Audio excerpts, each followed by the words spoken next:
Hi, this is Vlad from Vlad's Food Blog.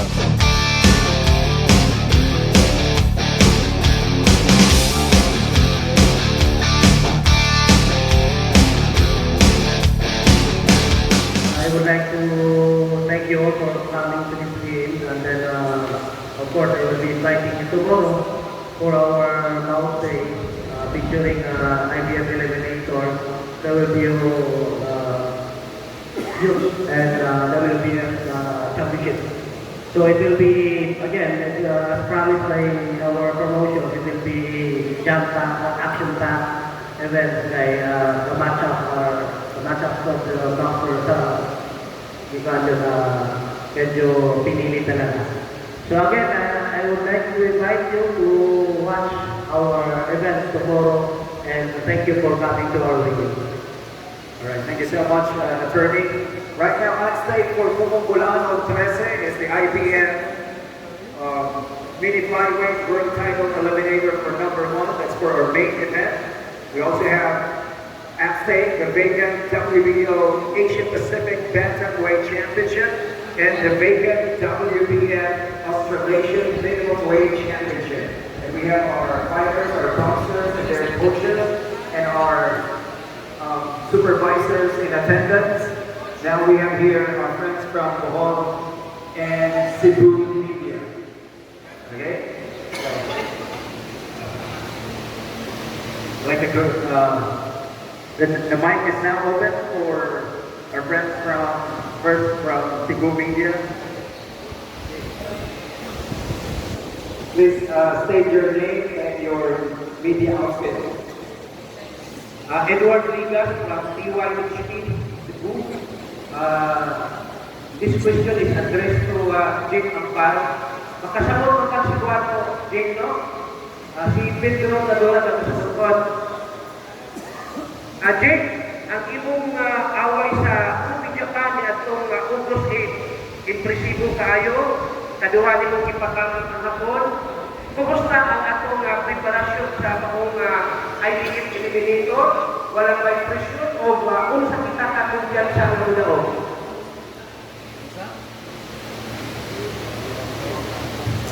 Saya parang bukan.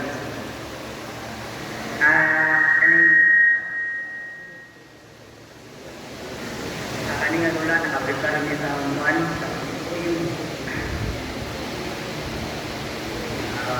Kailan man sa kontra si former world champion nga si Pedro Taduran, future fighter, amo na among isalingan sa among atin.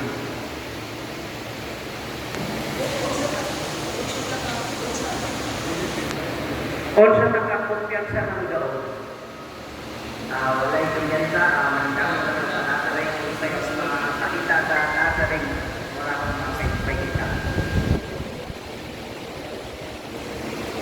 Alright, so any other questions from our Cebu and Bohol media?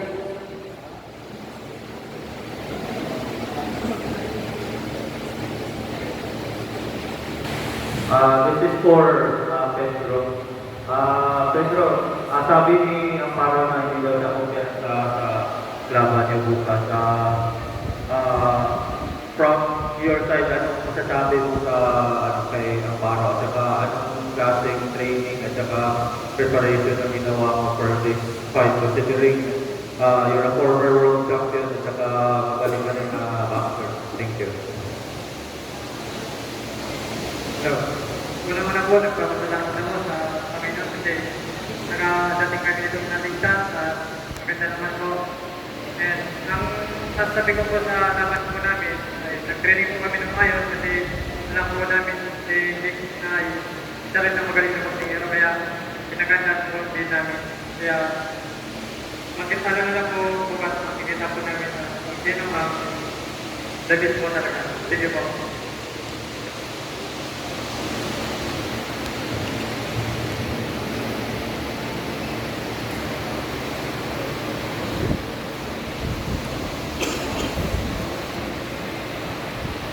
Babgalero po, Master Bob. Yung IRT at Ranger Station, busy po. Mr. Taduran, fight like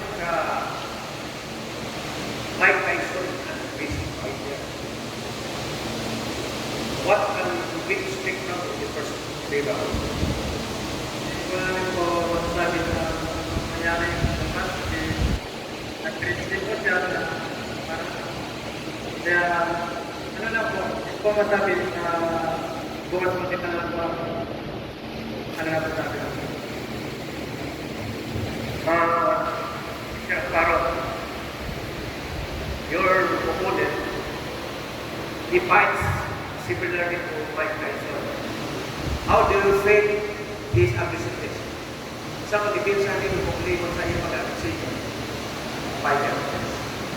Ay, expected din na kasi pinagdala na bang na siya pressure fighter. Kaya design siya na para umabot sa lugar.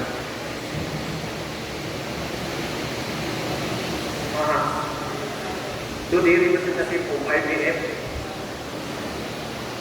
or W? Sir, please educate us. What are the established standards of IBF or WBO?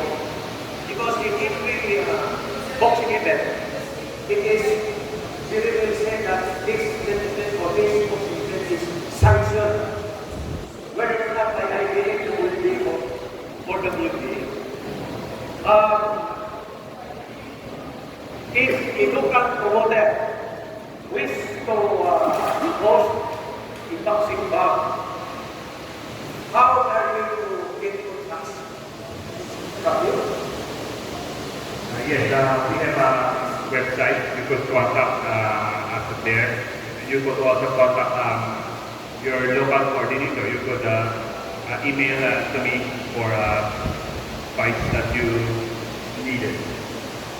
If a fighter died on the spot at the canvas, speaking on accountabilities, where saan po sila, where they can claim activities or para pagbayad kapag ito, if the fighter died or hospitalized. Saan sila kukuha ng bayad? For decision or death? Actually, unang-una, ayaw natin nangyari yung ganung incidente. Pero if that happens, meron mga rules na mga governing bodies na mas nakakaalam sa mga ganyang bagay. Sir. Thank you very much, sir. Alright, we'd also like to recognize the arrival of our WBO supervisor, friend from Japan, Mr. Leon Palancillo.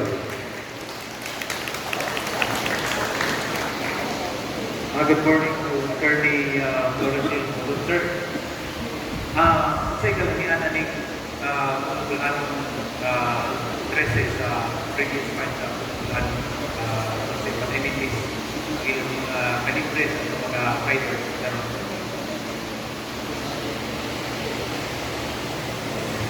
Si Jake, tungkol na ako siya lahing karismas ng mga tao. So, wala siya lahing fan base compared to Rizzi Sugaro na ako siya lahing. So,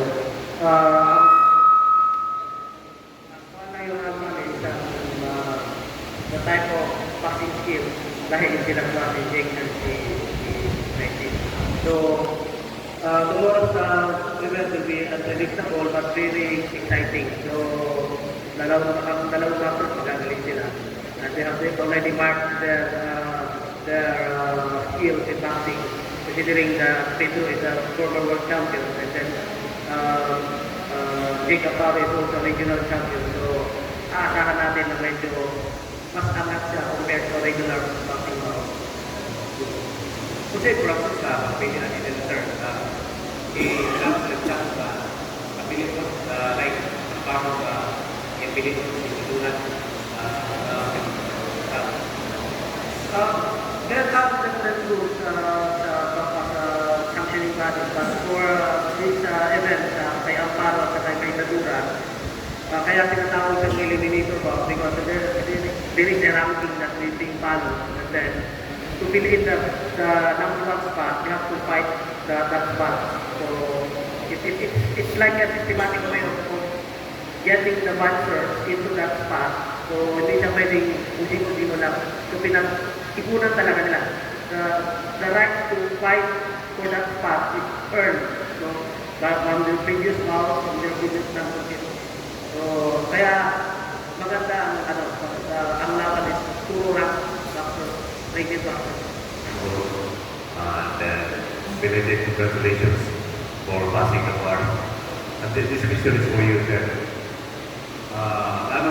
Kanunay mandili sa Bohol, himuon kini Kumong Bol Anon, anong dili sa Palanyaki, anong dili sa CTTO, anong dili sa Kumabato or Buruan? What do you think? Thank you. First and foremost, lahat ang stables na rin. So, logistic-wise, mas pabor na kailangan natin solutions na rin. But we are not discouraging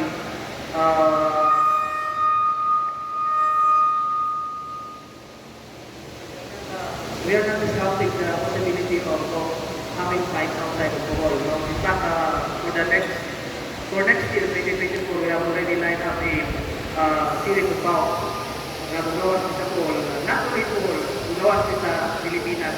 We will bring in some of the boxers. We will have co-promotion events with our friends outside. So, may mga ilang boxers dito ang dadalhin namin sa laban. But why Bohol? Because I love Bohol. So, I would like to bring the event na matagal nang binibigay ng mga LOD para Jackie. I would also like to have this in Bohol. Kasi the opportunity of Bohol Anon coming over to Manila, very rare. Pamatahin, hopefully, it will be settled to lang. Medyo mababa na rin pamatahin ng Bohol. So, we will be bringing the events in Bohol because we are in Bohol and we love Bohol.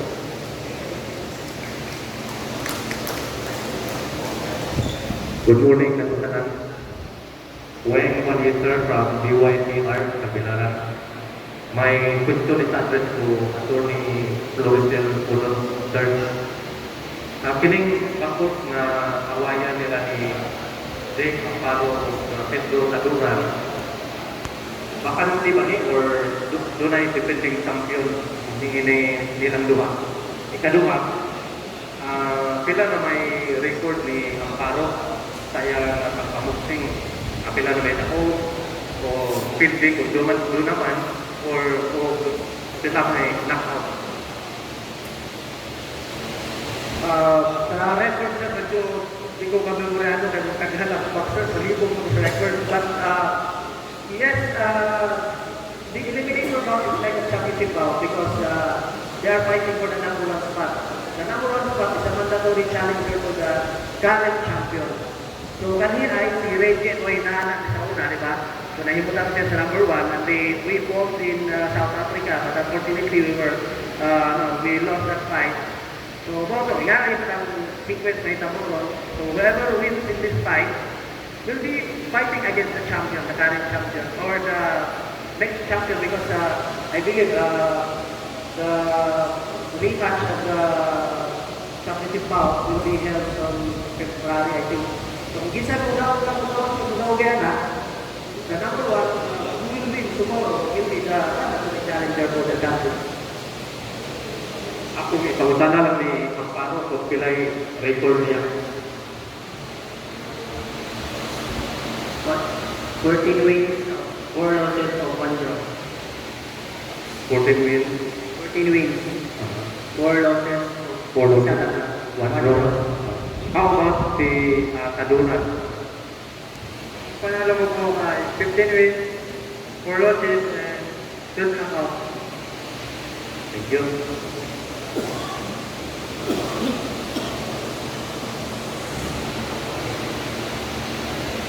Kay Attorney Pudo, you have been promoting a big fight tonight. Last November, if Amparo is successful tomorrow, is Team I still willing to host the title fighter in Bohol? Yes, sir. Well, yun ang mga we will be championship bout, world championship bout in Bohol. That will be the first in Bohol, may tamo na world championship bout. So if Jacob Paro will win tomorrow, balik na kami sa table and we will discuss when to have the world championship bout. Kaya ibang magpapagigilin mo daw natin, malala mo madaw sa mga meeting. We will, this now, we will learn a lot from that fight. So we will, first we will take the bout here in Bohol or in Cebu. Kaya nanawa ko tayo sa Cebu. So that will be a possibility.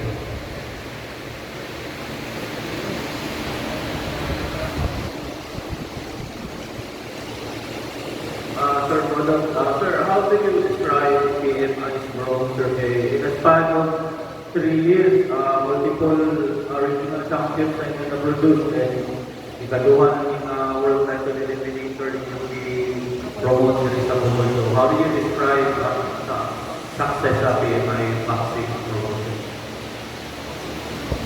Promotion-wise,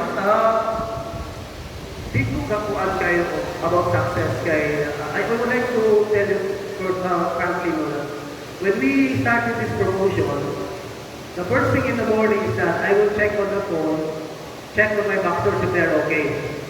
The last thing in the evening that I will be doing is to check on my boxers and of course dito or what will be doing tomorrow the other day. So that is why hindi na ako makita na if the promotion is growing, but I can see that my boxers are growing. So my relationship is personal with the boxer. So I don't care kung saan ang promotion now, kung sa'y tanaw sa tawanan, they are satisfied with our promotion.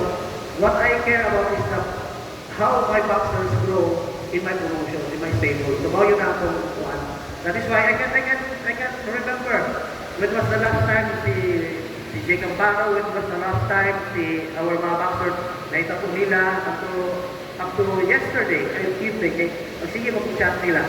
So that progress, may bawa na. Pero about promotion, naman si dito, may bawa na siya, kung si Kabuhato, na may matchmaker, tumurang ba na lang. May gano'n, how much is the cost? Kaya ko, anak lang ako. Pero in terms of, kung mayroon sila, the promotion is growing, yun ako na kaya siyang makita ang may perspective side. I'm more on the boxer, but Alright, so any more questions for the Cebu media? About from the Bohol media? Okay.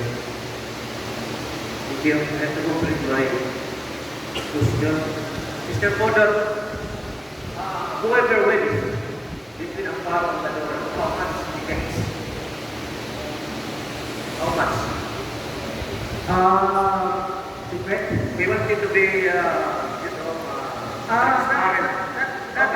Sorry sir, but in terms of force, that's confidential within the boxing industry. We don't want to divulge everything about the forces. In boxing, it's not one of those former world champion you gets the biggest cut. In boxing, what I learned in boxing is more on negotiation. So if makadawag pa naman court, and this is the one, if we go okay na siya. Pero in terms of the figures, I cannot time with this one because that is not the standard or the mandatory force ng ikuan. No? So I would like also to answer ganyan ni Sir Bob na kumutana about the insurance whoever dies in the canvas. My boxers are insured na sila tanan. Bakit pa naisakit ko ng promotoran, kaya katong local insurance will not accept. So nagpa-insure ko sa mga boxers in Australia. I pay dollars there. So of course, katong taas-taas na ura, like for example, lately, Paro, basta ko na po, sinabi ko, di po gusto yung pilay na madawag, kaya kasi kung gilukan nila siyang asawa, matang-ibaw. But we will get. So nata-insurance, may problema na ako na silang pinaibaw, namuha yung insurance, pero ayaw, kung makitaan nila, maghilak, yung may makita mo nga. So, wala na sir. Thank you. Alright. Okay, so Before we wrap things up, we would also like to hear from the supervisor. First, we'd like to hear from WBO supervisor. He was actually also supervising. He was in Japan yesterday for the Inoue and Tapales fight. WBO supervisor, Mr. Leon Panoncillo. Your statement, sir? First of all, I just want to thank the opportunity to be here. By the grace of God, that I get my arrival safely. I have after a continuous trip from Japan and now I'm here in Bohol. But I want to congratulate PMI and Attorney Vlad for the opportunity of having continuous WBO program here in Bohol.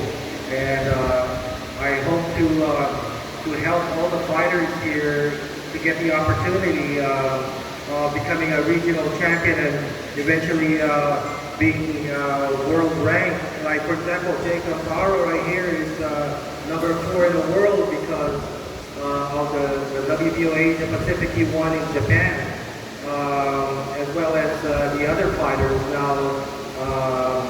Who is number 7 in the world. Like everybody been asking what is his ranking after he wins the WBO global title. Now you see the results. But you know, I'm just happy to help and any opportunity that I can do for attorneys for bringing up the foundation of the fighters that needs the opportunity of becoming a world champion. I'm here to help. So thank you very much. All right. Also like to hear from, thank you very much. We also like to hear from our IBF supervisor, Mr. Felix Rex Flores Jr.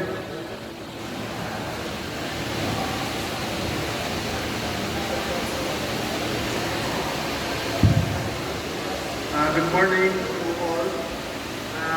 On behalf of Mr. Table, President of IBF, and Attorney Gerard, Chairman of the Amusements Board, I would like to thank the promoter, Attorney Vlad, for promoting this event, and to the two boxers, Jacob Pano and Pedro Sakura. Good luck tomorrow. As we all know, both are Filipino fighters. So whoever wins, it is the Philippines who would have the right to challenge the current champion of the IBF Philippine Flyweight. Whoever wins, it's our country who will have a chance. Again, thank you, Mr. Vlad, and thank you for being here. Thank you. All right, we'd also like to hear from, thank you very much. We'd also like to hear from WBF Supervisor, Mr. Alvin Go. Unang-una, nagpapasalamat ako sa PMI Bohol Boxing Stable sa pagbigay sa ating mga world-class fights dito sa Bohol. We badly needed this kind of event, so I'm very thankful to Sir Flores. Our job is to invite everyone, because at stake also is not only title belt, but there will be 2 motorcycles also that will be given out tomorrow for our raffle. Yeah, so tomorrow, mga ticket holders will have the chance to win one of the 2 motorcycles that we were giving. No? The last time we gave only 1, so naghanap ko, sir. So we now have 2 motorcycles and then we increase the grocery back to 13. So instead of 20, 30 na siya tomorrow. And then, of course, again, akong i-invite ng mga taga-Bohol. We have 2 BOL Anons who will be fighting for the championship tomorrow.